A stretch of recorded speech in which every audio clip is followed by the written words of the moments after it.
Students, today we'll discuss the term that is our topic solubility of the solid in liquids. So before I start the topic, we have to know what is the meaning of solubility. तो solubility का meaning क्या होता है? It is the maximum amount of solute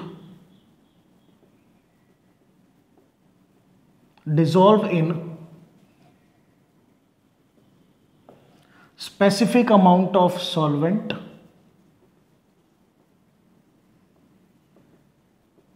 to form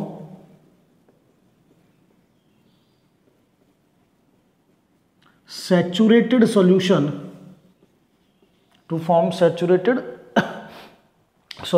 at specified temperature. तो इसका meaning क्या है कि ये आपने एक सॉल्वेंट लेना है, you have to take a solvent, ठीक है, स्पेसिफिक अमाउंट. इसका अमाउंट क्या होना चाहिए? स्पेसिफिक होना चाहिए. Specific in the sense you will take 100 ml, जो भी स्पेसिफाइड है, ठीक है.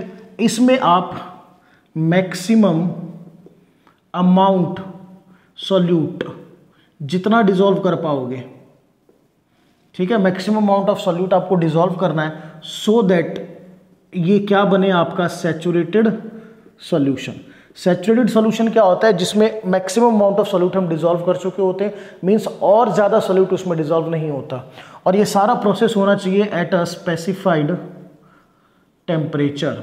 तो फिर से देखिए, स्पेसिफिक अमाउंट ऑफ सॉल्वेंट में आपको जितना अमाउंट मैक्सिमम आप सॉल्यूट का डिसॉल्व कर लोगे to form saturated solution at a specified temperature, उस मैक्सिमम अमाउंट को हम क्या कहेंगे?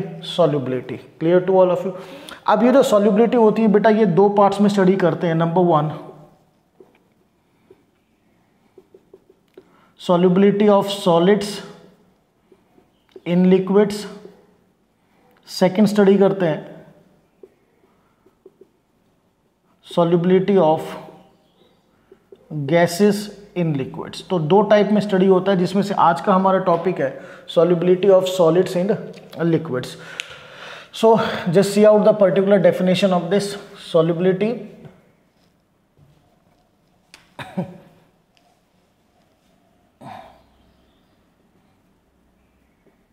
Of solids in liquids. तो what is the meaning of this term? तो यहां पर अब हम चेंज करते हैं थोड़ा. Listen, just see out. Will start with the definition of this solubility of solids in liquid. So simply what you have to take? You have to take now 100 gram of solvent. आपको बेटा 100 gram solvent लेना है. This is 100 gram of solvent. Clear to all of you? इस 100 gram solvent में जितना maximum amount of solute आप dissolve करोगे, be clear, maximum amount of solute जितना आप डिसॉल्व करोगे at a specified temperature to form saturated solution, उस amount को हम क्या कहेंगे? सॉल्युबिलिटी. ठीक है. So let us see the definition of solubility of solid in liquid. It is the maximum amount of solute dissolved in 100 gram of solvent to form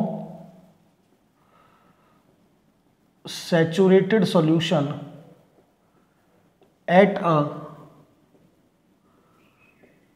specified temperature. एक particular specified temperature पर जितना आप dissolve करोगे, that is said to be the solubility of solids in liquid. तो definition बिल्कुल clear है. एक बार थोड़ा सा फिर से देखते हैं सो दैट किसी तरह का कंफ्यूजन ना रहे. आपको लेना है 100 ग्राम सॉल्वेंट, ठीक है, उसमें जितना भी सॉल्यूट का अमाउंट ऐड करोगे, ठीक है ना, एक पर्टिकुलर स्पेसिफाइड टेम्परेचर पे, so that they form saturated solution. उस अमाउंट को हम क्या बोलते हैं बेटा? Solubility of solids in liquids. Now next we have to study the factors affecting the solubility of solids in liquids.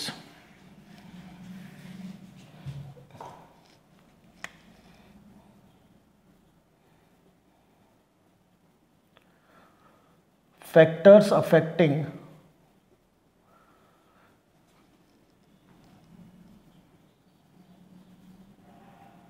solubility of solids in liquids। तो कौन कौन से फैक्टर इफेक्ट करते हैं? सो बेसिकली हम यहाँ पे स्टडी करेंगे। Number 1 we will study nature of solute, solute की नेचर फर्स्ट फैक्टर है। Second we will study effect of temperature and third we will study effect of pressure. तो basically ये 3 फैक्टर हमें study करने हैं, ठीक है, जिनका solubility of solids in liquid पे क्या इफेक्ट है और रिलेटेड क्वेश्चंस को स्टडी करना है। So just I will start with the first one, nature of solute. तो the first factor that we will study, nature of solute. तो यहां पर बेटा एक फिनोमिना हम फॉलो करते हैं, लाइक डिसॉल्व्स लाइक। ये फिनोमिना काफ़ी फॉलो होता है। इसका मीनिंग क्या है कि जिस तरह का सॉल्यूट है वो उसी तरह के सॉल्वेंट में डिसॉल्व होगा, ठीक है ना। Clear to all of you. अब इसको हम स्टडी करते हैं किस तरह से, just see out. Point number 1, polar और ionic solvents, solute sorry, polar और आयोनिक सॉल्यूट जो है आपके, दे विल डिसॉल्व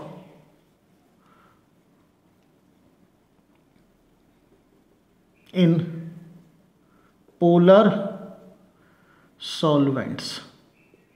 वो किस में डिसॉल्व होंगे? पोलर सॉल्वेंट्स में। जस्ट लाइक आपका एसीटोन हो गया, CH3CO CH3 एसीटोन। पहली जनरलाइजेशन तो ये है। इसमें टोटल हमें 3 जनरलाइजेशन को स्टडी करना है। तो फर्स्ट हमारी क्या आई, पोलर और आयोनिक सॉल्यूट जो है वो किस में डिसॉल्व होंगे? पोलर सॉल्वेंट में। इसका रीजन भी स्टडी करते हैं। तो पहले यू कैन से आयनिक सॉल्यूट अगर मैं लेके चलूं, पोलर या आयनिक सॉल्यूट, तो NaCl मैंने लिया, NaCl dissolve in acetone CH3CO CH3। Clear to all of you. और अगर मैं नॉन पोलर में लेके चलूंगा तो ये नॉन पोलर में डिसॉल्व नहीं होंगे। अब इसका रीजन स्टडी करना है, देखिए क्या होता है, जस्ट सी आउट। तो बेसिकली एक चीज़ और मैं स्टडी करूंगा कि water is also categorised as a polar solvent. Water को भी हम पोलर सॉल्वेंट ले सकते हैं। तो NaCl को हम कह सकते हैं NaCl also dissolve in water. Clear. तो यहाँ पर अगर आप बॉन्डिंग देखें तो कुछ इस तरह का बॉन्ड हमें नज़र आएगा। और यहाँ पर ये जो आपका कार्बन है ये partial positive charge, oxygen partial negative, same है, ये पार्शियल नेगेटिव, ये पॉजिटिव और ये पॉजिटिव। अब इसका रीज़न स्टडी करना है, what is the reason behind this. तो देखिए बेटा रीजन बिल्कुल सिमिलर है। ये आपका एसीटोन है, CH3, I will write like that, CO, इसको हम ऐसे लिख सकते हैं CH3। NaCl में ये डेल्टा पॉजिटिव, ये डेल्टा नेगेटिव। तो ये आपका Na पॉजिटिव Cl नेगेटिव। तो ये जो पोलर सॉल्वेंट का नेगेटिव चार्ज वाला एटम है ये पॉजिटिव चार्ज को अपनी तरफ अट्रैक्ट करेगा। इस NaCl को आप ऐसे भी लिख सकते हो, ये Cl नेगेटिव, चलिए ऐसे लिख लेते हैं। और ये जो कार्बन पॉजिटिव है ये अपनी तरफ किसको अट्रैक्ट करेगा? Cl नेगेटिव को। Be clear. पोलर सॉल्वेंट के पार्शियल पॉजिटिव और नेगेटिव चार्ज वाले एटम्स अपोजिटली चार्ज पॉजिटिव और नेगेटिव आयन को अपनी तरफ अट्रैक्ट करेंगे। उसकी वजह से क्या होगा, इन आयोनिक सब्सटेंस के बीच में जो आयोनिक सब्सटेंस में जो आयन्स हैं उनके बीच में जो इलेक्ट्रोस्टैटिक फोर्सेस हैं, बड़े ध्यान से समझिएगा, इलेक्ट्रोस्टैटिक फोर्सेस है वो डिक्रीज करेंगी, ड्यू टू विच जो आयन्स है वो सेपरेट होंगे, Na पॉजिटिव अलग होगा, Cl नेगेटिव अलग हो जाएगा, and they will dissolve in polar solvents. Clear to all of you. कुछ इसी तरह का एग्जांपल आप वाटर से भी दे सकते हो। अगर मैं यहाँ पर सेम NaCl को अब हमने वाटर में अगर डिसोल्यूशन की बात की जाए तो ये O, ये H और ये H, partial negative, partial positive, partial positive. तो जो नेगेटिव चार्ज है ऑक्सीजन पे, पार्शियल नेगेटिव चार्ज, ये Na पॉजिटिव को अपनी तरफ अट्रैक्ट करेगा और Cl नेगेटिव को ये partial H positive, due to which in Na positive और Cl नेगेटिव आयन के बीच में जो इलेक्ट्रोस्टैटिक फोर्स है वो डिक्रीज होगी, आयन सेपरेट होंगे and they will dissolve in polar solvent और यू कैन से वाटर। तो बेसिकली क्या है, simple reason, what you will write, these polar solvents they decreases the electrostatic force of attraction between the ions. The ions get separated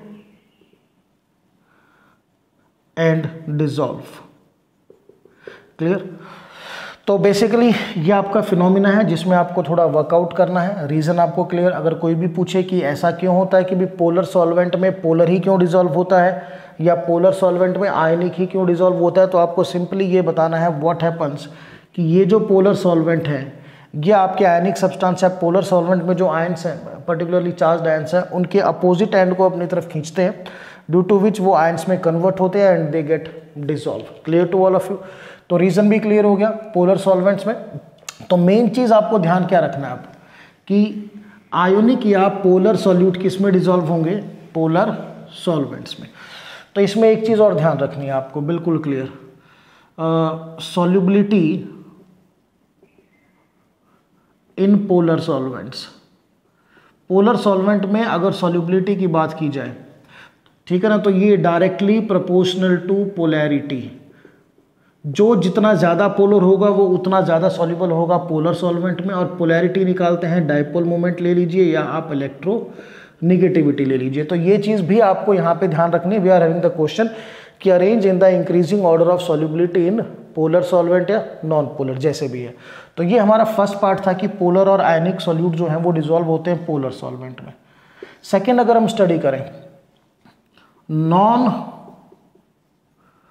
polar solutes, they are dissolved or you can say they dissolve in non-polar solvents. Non-polar solvent like you can say benzene की अगर हम बात करें तो benzene को हम क्या बोल सकते हैं? Non polar solvent. तो इसका रीज़न भी देखते हैं, पहले एग्जांपल देखते हैं simply. So you can say that example अगर हम लें टॉल्वीन, टॉल्वीन डिसॉल्व इन बेंजीन। अब टॉल्वीन ऑल ऑफ यू नो ये फॉर्मूला होता है टॉल्वीन का, benzene at the top CH3 और ये आपका बेंजीन। तो बेसिकली दोनों कंपाउंड जो है वो क्या है आपके? Non polar, non polar. ठीक है, तो जो नॉन पोलर है वो किस में डिसॉल्व होगा? नॉन पोलर में। अब इसका भी रीज़न देखना है, तो रीज़न बिल्कुल वेल क्लियर है। देखिए ये जो आपका टॉल्वीन है, टॉल्वीन के मॉलिक्यूल्स, इसमें नॉन पोलर मॉलिक्यूल्स में जो आपकी फोर्सेस होती हैं वो होती हैं बेटा लंडन डिस्पर्जन फोर्सेस। यानी अगर मैं बात करूं कुछ इस तरह से, ये टॉल्वीन का एक मॉलिक्यूल और ये टॉल्वीन का दूसरा मॉलिक्यूल, तो इनके बीच में कौन सी फोर्सेस हैं? They are having London dispersion forces. ठीक है, आपको इन्हें डिसॉल्व करना है बेंजीन में। तो बेंजीन में भी दो मॉलिक्यूल्स के बीच में जो फोर्स है that is London dispersion force. ये बेंजीन का एक मॉलिक्यूल और ये बेंजीन का दूसरा मॉलिक्यूल।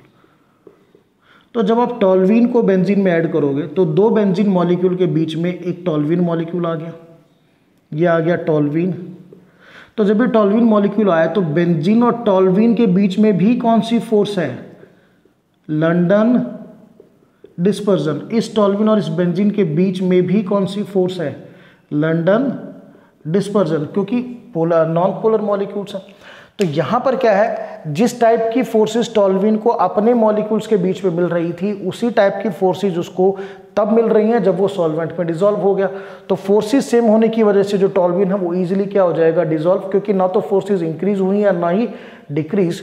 तो यहाँ पर आपका रीजन क्या आएगा? What will be the reason कि non polar solute dissolve in non polar solvents. बिल्कुल क्लियर कट रीजन है, because the solute experience same type of forces of attraction in solution, या in solution लिख लीजिए या आप लिख लीजिए with solvent molecules, as in between solute molecules. जो दो सॉल्यूट मॉलिक्यूल के बीच में फोर्स थी वही फोर्स उसको अब तब मिल रही है जब वो सॉल्वेंट में डिसॉल्व हो गया या उसने सॉल्यूशन बना लिया। ठीक है, so due to similar forces, due to similar forces of attraction, I will write non-polar solvents dissolve in non-polar solutes beta, non-polar solutes dissolve in non-polar solvents। तो हर एक में एक अलग रीज़न होता है। आयनिक सॉल्यूट में हमने स्टडी किया कि जो आपका पोलर सॉल्वेंट है वो इलेक्ट्रोस्टैटिक फोर्स को डिक्रीज करता है, clear to all of you.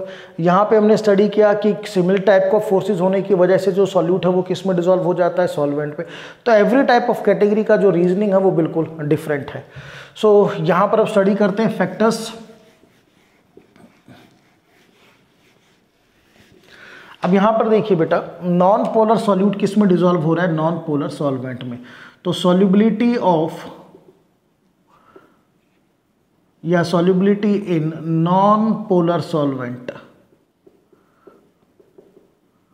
Is inversely proportional to polarity. जितनी पोलैरिटी ज़्यादा होगी उतना डिसोल्यूशन कम हो जाएगा किसका, नॉन पोलर सॉल्वेंट का। ये ध्यान रखिए, क्योंकि नॉन पोलर सॉल्वेंट किस में डिसॉल्व होता है, नॉन पोलर सॉल्यूट किस में डिसॉल्व होता है, नॉन पोलर सॉल्वेंट में। तो समझिए, अगर किसी सॉल्वेंट की पोलैरिटी ज़्यादा हो गई, आपको डिसॉल्व करना है simple solubility non polar solvent में, अगर किसी सॉल्यूट की पोलैरिटी ज़्यादा हो गई तो वो ऑटोमेटिकली किस में डिसॉल्व करेगा, पोलर में। तो नॉन पोलर में उसकी सॉल्युबिलिटी क्या होगी, कम होगी। तो बिल्कुल ध्यान करना है आपको कि पोलर सॉल्वेंट में सॉल्युबिलिटी किसके डायरेक्टली प्रोपोर्शनल है, पोलैरिटी के। नॉन पोलर में किसके, इनवर्सली प्रोपोर्शनल है, पोलैरिटी के। यह एक सिंपल सी बात अगर मैं कहूँ, अगर पोलैरिटी इंक्रीज करती है, पोलैरिटी ज़्यादा होगी तो वो सॉल्युबल होगा किस में, पोलर में। और नॉन सॉल्युबल किस में होगा, नॉन पोलर में। तो ये पॉइंट आपको ध्यान रखना है बेसिकली जब आप क्वेश्चंस को कैरी आउट करोगे। ठीक है, अब इसके बाद एक थर्ड और स्पेसिफाइड केस थोड़ा और स्टडी करते हैं। अगर हम बात करें सॉल्युबिलिटी इन वाटर की, वाटर में अगर सॉल्युबिलिटी की बात की जाए तो सबसे पहली चीज वाटर में कौन सॉल्युबल है, आयोनिक सब्सटेंस, क्योंकि वाटर भी पोलर सॉल्वेंट है और आयनिक सब्सटेंस भी आपके पोलर सॉल्वेंट है। सेकेंड कैटेगरी पे ध्यान देना है, वो solutes, the solutes which form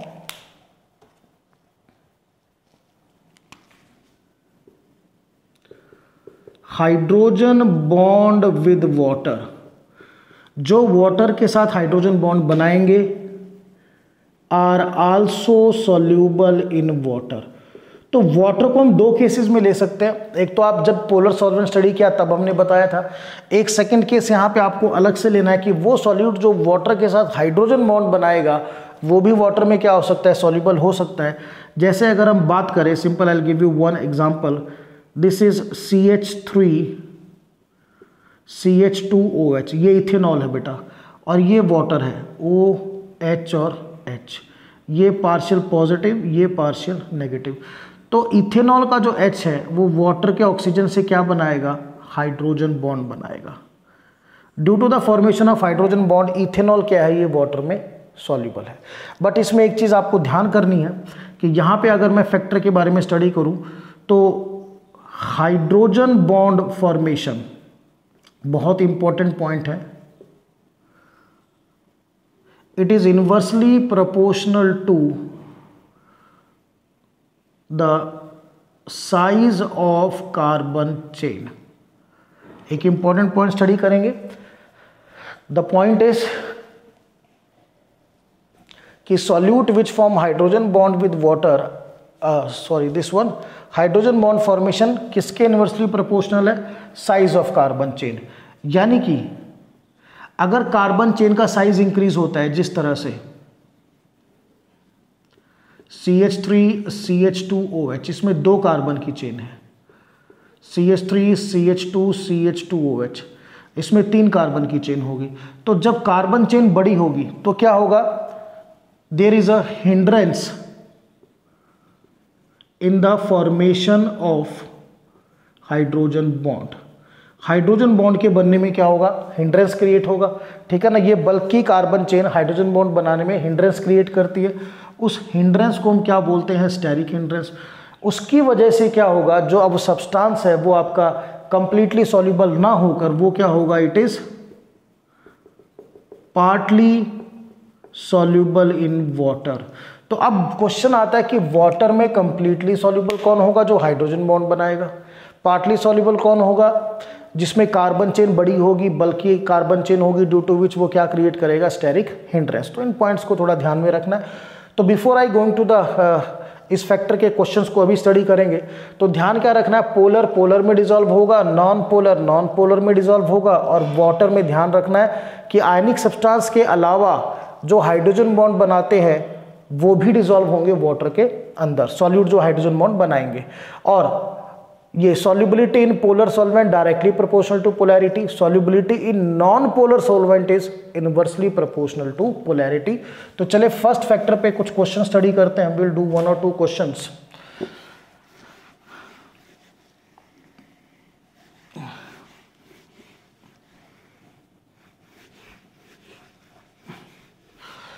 So solubility in polar solvent directly proportional to polarity, solubility in non-polar solvents inversely proportional to polarity। इस चीज पे ध्यान करना। चलिए क्वेश्चन देखते हैं हम क्वेश्चन। तो सबसे पहला क्वेश्चन है आपका, arrange in the increasing order of solubility in part A n hexane में बताना है आपको, पार्ट बी आपको बताना है एसीटोन में। और सब्सटेंसेस आपको गिवन है बेटा, KCl potassium chloride, then CH3OH methanol, then CH3CN methyl cyanide और साइक्लोहेक्सेन। चलिए तो पहले इसी को स्टडी करते हैं। KCl क्या है, ये आपका आयोनिक सब्सटेंस हो गया, clear to all of you, ये आपका आयनिक है। CH3OH OH की वजह से और CH3CN CN की वजह से ये आपके कैसे हैं, दोनों पोलर सब्सटेंसेस हैं। और ये आपका नॉन पोलर। अब पोलर में ज़्यादा पोलर कौन है वो भी स्टडी करना ज़रूरी है। तो इसका सिंपल सा आपको ध्यान रखना है, यहाँ नाइट्रोजन है, यहाँ ऑक्सीजन है, तो ऑक्सीजन क्या है, it is more electronegative, due to which यहाँ पे डायपोल मोमेंट की वैल्यू ज़्यादा आएगी। सो आई विल से कि ये दोनों आपके पोलर हैं, पर इन दोनों में अगर स्टडी किया जाए तो methanol is more polar while methyl cyanide is less polar. ये चीज़ आप लोगों ने देख ली है। अब स्टडी करते हैं। एन हेक्सेन जो है ये आपका नॉन पोलर सॉल्वेंट है, क्योंकि कार्बन और हाइड्रोजन का बना हुआ है।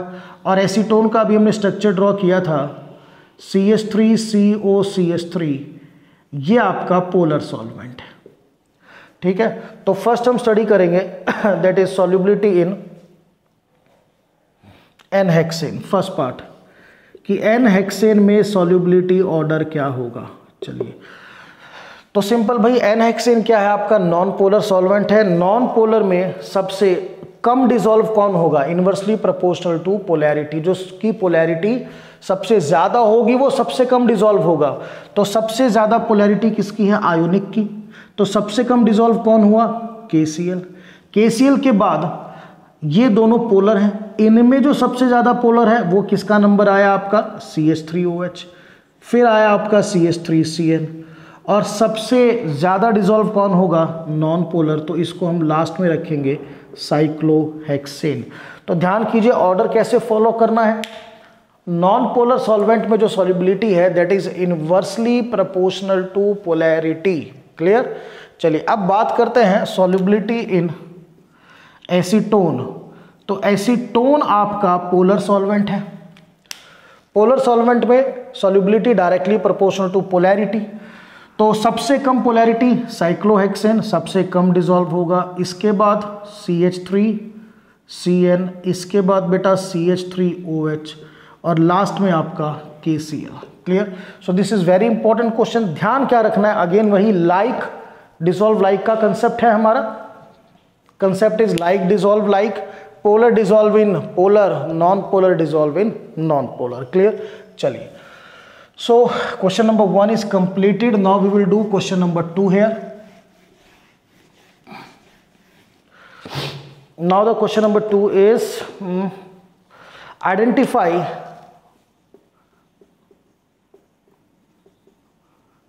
which are number 1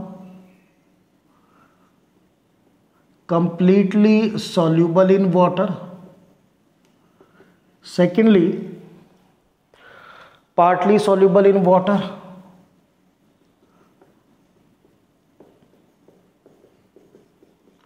number 3 insoluble in water.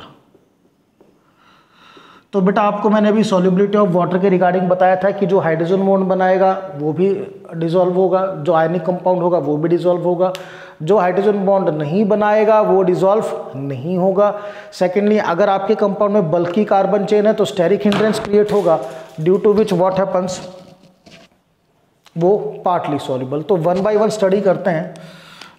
इसमें जो फर्स्ट एग्जांपल हमें गिवन है, the first example given to us is phenol. तो फिनॉल का स्ट्रक्चर देखिए, ये फिनॉल का स्ट्रक्चर है OH।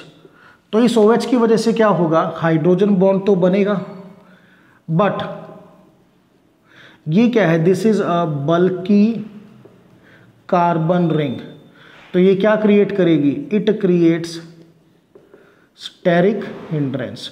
तो ये क्या हो गया बेटा आपका, this is partly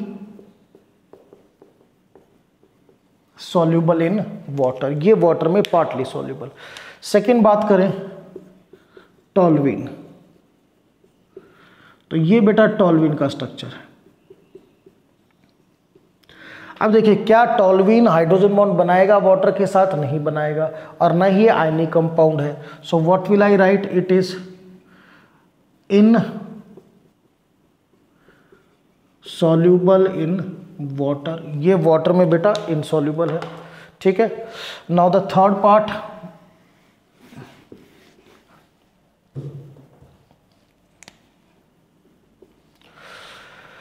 third is HCOOH, formic acid. ये OH आ गया, due to which it forms hydrogen bond with water, ये वाटर के साथ हाइड्रोजन बॉन्ड बनाएगा, therefore we can say it is soluble in water. Number 4 पे है आपका ethylene glycol, CH2OH, CH2OH, ethylene glycol. अब यहाँ से भी हाइड्रोजन बॉन्ड बन सकता है और यहाँ से भी बन सकता है, सो ये भी क्या होगा, वाटर में सॉल्युबल होगा। नंबर 5 पे इसको भी रब कर देते हैं,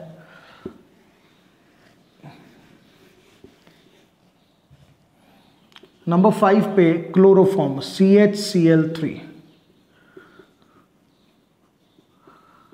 normally said to be chloroform. तो क्लोरोफॉर्म क्या है बेटा, नॉन आयनिक है। Secondly, it will not form hydrogen bond with water. तो what will I say, it is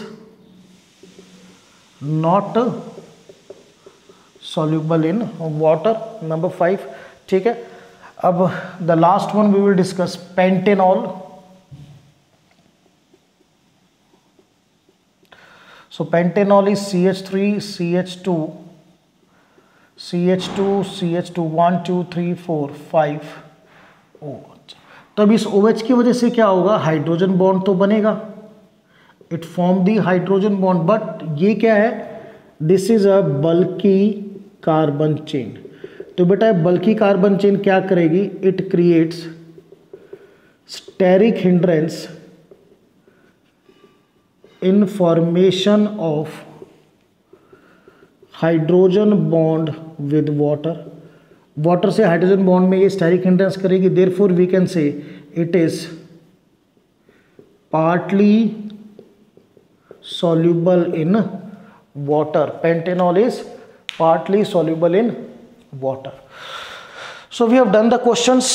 first factor very important, nature of solute था, काफ़ी इंपॉर्टेंट फैक्टर है, on that basis हमने क्वेश्चन भी किए, ठीक है ना। ध्यान क्या रखना है, like dissolve like, polar polar में डिजॉल्व होगा, नॉन पोलर नॉन पोलर में डिजॉल्व होगा। Now students will move to the next factor, second is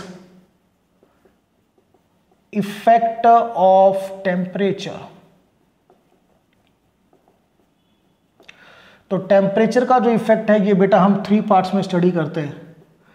first हम स्टडी करेंगे solutes whose solubility increases with temperature, वो सॉल्यूट्स जिनकी सॉल्युबिलिटी टेम्परेचर के साथ रेस करती है। सेकंड, वो solutes whose solubility decreases with temperature, और third category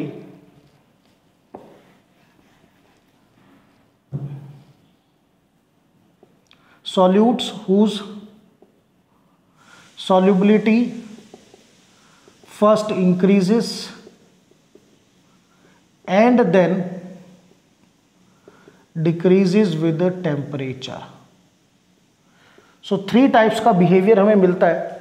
you will see the 3 types of behaviour, first increase, second decrease, और थर्ड क्या है बेटा कि पहले इंक्रीज होगा और फिर डिक्रीज। तो let us discuss one by one, study करते हैं। तो ये आपका नंबर ए मान लीजिए, इसको आप नंबर बी मान लीजिए और इसको आप नंबर सी मान लीजिए।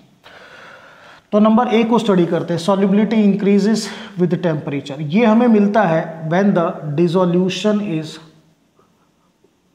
एंडोथर्मिक, जब आपका डिसोल्यूशन कैसा हो, एंडोथर्मिक, यानी आपको सब्सटेंस डिसॉल्व करने के लिए we have to supply heat और you can say energy to dissolve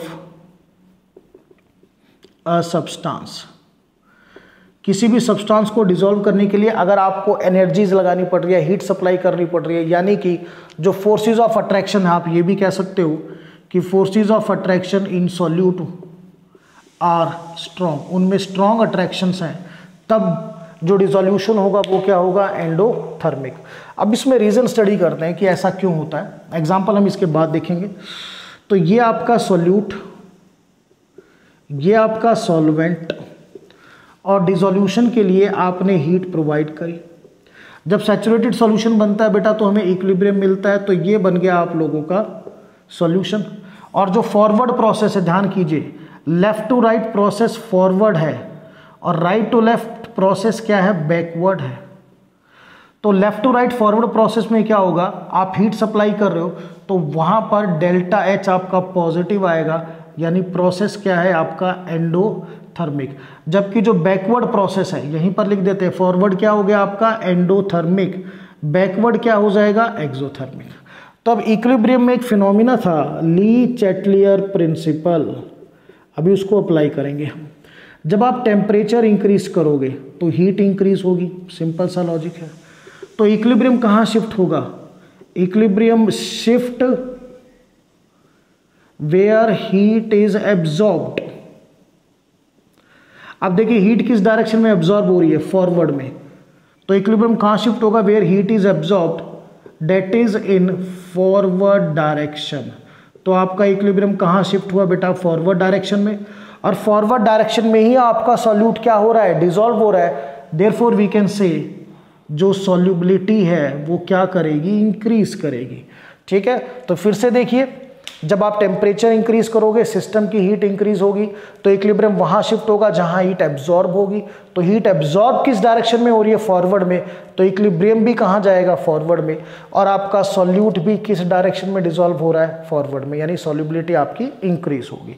अब इसमें जो एग्जांपल्स है अगर आप देखना चाहें, you will see the examples in this category, NaNO3 sodium nitrate, KNO3 ammonium chloride, NH4Cl, all these type of compounds, KCl, NaCl, AgNO3, ये सारे एंडोथर्मिक सॉल्यूट हैं जिनको डिसॉल्व करने के लिए आपको हीट सप्लाई करनी पड़ती है, क्योंकि इनमें जो फोर्सेस ऑफ अट्रैक्शन है वो आपके स्ट्रॉन्ग है। तो ये आपके टाइप 1 एक्सपीरियंस मैंने बताया कि टेम्परेचर इंक्रीज करने से क्या होगा, सॉल्युबिलिटी इंक्रीज होगी। रीजन आपको दो तरीके से एक्सप्लेन करना है, फर्स्ट डिसोल्यूशन एंडोथर्मिक का, second applying the Le Chatelier principle. So now this is about the first type completed. Now we will discuss the second type. Now तो सेकेंड टाइप का जो बिहेवियर है, solubility decreases with temperature. Clear? ये basically किस में होता है बेटा? It occurs when the dissolution is exothermic. जब आपका डिसोल्यूशन क्या हो, एक्सोथर्मिक, यानी हीट रिलीज होनी चाहिए। हीट क्या होगी? रिलीज। तो जस्ट सी आउट, अब डिसोल्यूशन एक्सोथर्मिक है, हीट रिलीज हो रही है, यानी हमको ज्यादा हीट सप्लाई नहीं करनी पड़ रही है। तो आप ये भी बोल सकते हो कि यहां जो forces of attraction between the solute molecules वो क्या है, लेस है, क्योंकि बेटा हीट सप्लाई नहीं करनी पड़ रही है, हीट क्या हो रही है, रिलीज हो रही है। प्रीवियस केस में हीट सप्लाई करनी पड़ रही थी तो सॉल्यूट मॉलिक्यूल्स के बीच में फोर्स ऑफ अट्रैक्शन स्ट्रांग थी, यहां रिवर्स बिहेवियर है। So just see, solute plus solvent, saturated solution है, इक्विलिब्रियम बनेगा, सॉल्यूशन प्लस हीट। अब हीट हमने रिलीज दिखाई है, ये आपकी फॉरवर्ड डायरेक्शन, ये आपकी बैकवर्ड डायरेक्शन। ठीक है, फॉरवर्ड में अब डेल्टा एच क्या आ गया आप लोगों का, निगेटिव आ गया, क्योंकि एक्सोथर्मिक है फॉरवर्ड, लिख भी देते हैं। फॉरवर्ड आपकी एक्सोथर्मिक है, बैकवर्ड आपकी एंडोथर्मिक। अब देखिए इसमें सेम हमें ली-चैटलियर प्रिंसिपल अप्लाई करना है। We have to apply the same Le Chatelier principle. चलिए now let us apply.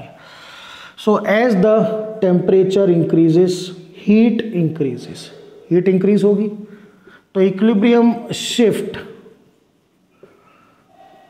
Where heat is absorbed. Equilibrium कहां शिफ्ट होगा, जहां पे हीट एब्जॉर्ब। तो हीट एब्जॉर्ब बैकवर्ड डायरेक्शन में हो रही है, solution plus heat giving you solute and solvent, लिख भी रखा है endo. That is equilibrium shift where heat is absorbed, that is in backward direction. और बैकवर्ड डायरेक्शन में क्या हो रहा है, देखो सॉल्यूशन किस में कन्वर्ट हो रहा है, सॉल्यूट और सॉल्वेंट में। That is therefore I will say solubility decreases. ध्यान क्या रखना है, अगर आपका इक्विलिब्रियम फॉरवर्ड में जाएगा तो सॉल्युबिलिटी बढ़ेगी, बैकवर्ड में आएगा तो सॉल्युबिलिटी डिक्रीज होगी। इसमें जो एग्जांपल है यू विल से, यहीं पर नोट करते हैं, lithium sulphate Li2SO4। Second example जो ध्यान रखना है बेटा आपको, cerium sulphate Ce2SO4 thrice and Na2CO3.H2O। 3 examples आपको यहाँ पे ध्यान रखने। So this is about the second type of behaviour. Now the third and the last type, solubility first increases and then decreases with temperature. तो ये phenomena हमें कहाँ मिलता है, ये मिलता है उन सब्सटेंसेस में या कंपाउंड्स में विच शोज पॉलीमॉर्फिज्म।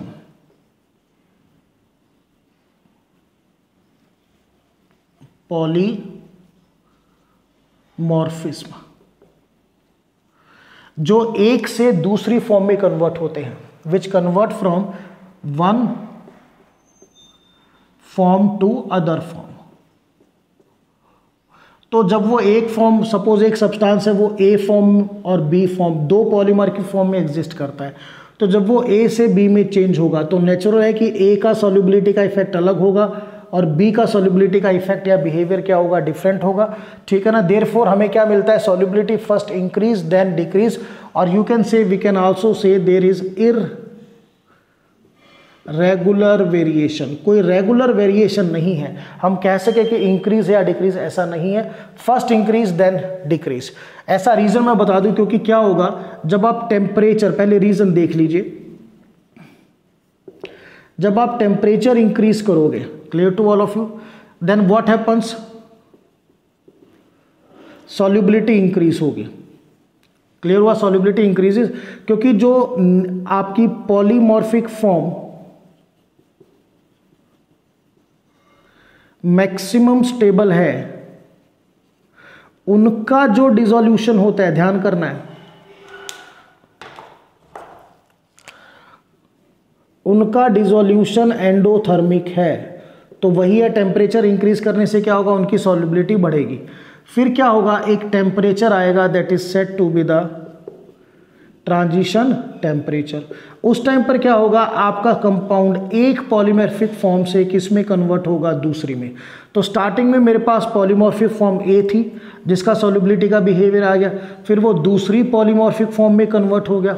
अब जो बाकी पॉलीमॉर्फिक फॉर्म है, देखिए जिनकी स्टेबिलिटी कम है, उनमें क्या होता है, टेम्परेचर इंक्रीज करने से सॉल्युबिलिटी डिक्रीज होती है, बिकॉज उनका जो डिसोल्यूशन है वो क्या है बेटा, एक्सोथर्मिक। ठीक है, तो ये चीज आपको ध्यान रखनी है। बहुत सिंपल सा एग्जांपल है, जब एक पॉलीमॉर्फिक फॉर्म से दूसरी में जाएगा, तो जो पहली पॉलीमॉर्फिक फॉर्म है उसका डिसोल्यूशन क्या है, एंडोथर्मिक है, सॉल्युबिलिटी इंक्रीज करेगी। फिर एक टेम्परेचर पर क्या होगा, वो एक पर्टिकुलर उसमें दूसरी पॉलीमॉर्फिक फॉर्म में कन्वर्ट होगा, और वो जो सेकंड पॉलीमॉर्फिक फॉर्म आपको मिलेगी उसका डिसोल्यूशन एक्सोथर्मिक है। तो ड्यू टू एक्सोथर्मिक क्या होगा, टेम्परेचर इंक्रीज करने से सॉल्युबिलिटी क्या करेगी, डिक्रीज करेगी। Clear to all of you? Behaviour बहुत ध्यान रखना है। दोनों की एक्सप्लेनेशन हम पहले कर चुके हैं according to Le Chatelier principle. ठीक है, अब इसमें एग्जाम्पल कौन से आते हैं, तो आपको पता है पॉलीमॉर्फिक फॉर्म में कौन कौन एग्जिस्ट करते हैं। अगर एग्जाम्पल की बात करें तो जैसे Na2SO4.10H2। अब जब आप इसको हीट करोगे तो ये इसकी पहली पॉलीमॉर्फिक फॉर्म है। ट्रांजिशन टेम्परेचर पे क्या होगा, वाटर मॉलिक्यूल लॉस हो जाएंगे, तो आपको क्या मिलेगा, सेकंड पॉलीमॉर्फिक फॉर्म। पॉइंट आ रहा है समझ में? तो फिर उसका बिहेवियर अलग होगा, यानी पहले आपको इसको स्टडी करना है, फिर इसमें से वाटर मॉलिक्यूल निकलेंगे तो आपको दूसरी पॉलीमॉर्फिक फॉर्म कौन सी मिलेगी, Na2SO4। Similarly we are having more examples, CaCl2.6H2O। Similarly, we are having that is one more example, FeSO4.7H2। तो इसमें क्या होता है, देखिए अब सपोज ये आपकी पहली पॉलीमॉर्फिक फॉर्म ले ली हमने FeSO4.10H2। ट्रांजिशन टेम्परेचर पर ये किस में कन्वर्ट हो गई, FeSO4। तो पहला बिहेवियर किसका, FeSO4.10H2O का, सेकंड बिहेवियर किसका, FeSO4 का। सभी में यही एप्लीकेबिलिटी है। तो बेसिकली यहाँ पर अब जो थर्ड टाइप में आपको क्या ध्यान रखना है, ये किन पे एप्लीकेबल है, वो सब्सटेंसेस जो पॉलीमॉर्फिक फॉर्म में एग्जिस्ट करते हैं, और उसमें जो सबसे ज़्यादा स्टेबल, या आप कह सकते हो वो पॉलीमॉर्फिक फॉर्म जिसमें maximum water molecule of crystallisation है। ठीक है ना, या हम ये भी कह सकते हैं कि यहाँ पर मैक्सिमम एग्जाम्पल हमारे पास कौन से हैं, क्रिस्टलाइन सॉल्ट्स। तो उनका जो डिसोल्यूशन है वो एंडोथर्मिक है। आफ्टर ट्रांजिशन टेम्परेचर डिसोल्यूशन क्या हो जाएगा, exothermic. So this is regarding the second factor. Now third factor जिसका बहुत नेग्लिजिबल इफेक्ट होता है, just see out. Third is effect of pressure. तो this factor has negligible effect. Reason बताता हूं। If the pressure increases, then there is no effects on solids. Reason? Because solids are incompressible in nature. वो nature में क्या होते हैं, incompressible होते हैं, हम उनको कंप्रेस नहीं कर सकते। तो जब आप प्रेशर अप्लाई करोगे, ये सॉलिड है, इस पर आपने प्रेशर अप्लाई किया, कंप्रेस तो हुआ नहीं, तो there is no effect of pressure. Technically क्या है, प्रैक्टिकली बात की जाए तो नेग्लिजिबल इफेक्ट है। क्लियर? सो स्टूडेंट, ये हमने आज काफी मेन आर्टिकल किया, solubility of solids in liquid. और इसमें बेसिकली क्या है कि बुक्स में आर्टिकल कम है, क्वेश्चन ज्यादा है। तो क्वेश्चन के रिगार्डिंग आपको ध्यान करना है किस टाइप के क्वेश्चन हैं, टेम्परेचर पे क्या क्वेश्चन आते हैं। देन जब हमने नेचर ऑफ सॉल्यूट किया, polar dissolve in polar, non polar dissolve in non polar. अच्छा, वाटर में कंप्लीटली सॉल्युबल कौन होगा, आयोनिक होगा या जो हाइड्रोजन बॉन्ड बनाएगा। तो इस तरह के स्टडीज को थोड़ा ध्यान से करना है, और कंसेप्चुअल क्वेश्चन बहुत आते हैं यहाँ से। सो this is about the topic that is the solubility of solid in liquids. That's all.